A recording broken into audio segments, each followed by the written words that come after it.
sa mga naniniwala. Ang mga demons kasi, they prey on vulnerable souls. Kaya ang madalas nilang target ay yung mga kamakailan lang na nawala ng mga minamahal sa buhay or dumanas ng matinding trahedya.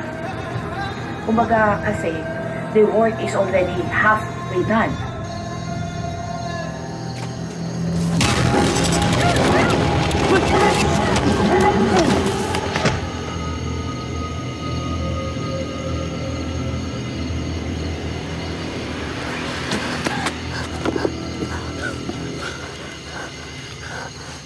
Ma'am, sinabi ko sa'yo, umalis ka na rito.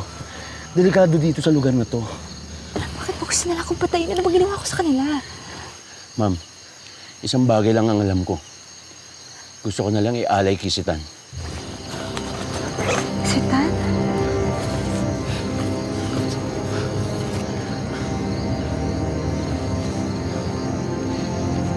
Yan ang dahilan kung bakit ako nandito. Sa asawa ko, kay Corazon.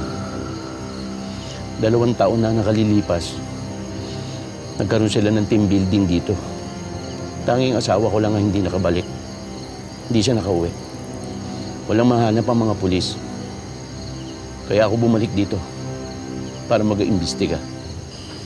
At nalaman ko ang tungkol sa kulto ng San Malverde.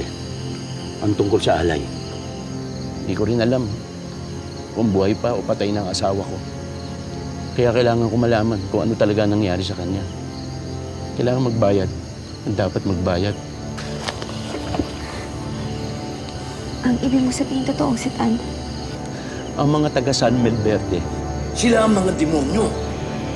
Ma'am, di mo ba ako naiintindihan? Tex, ibig sabihin tao yung nakita ko dun sa hukay.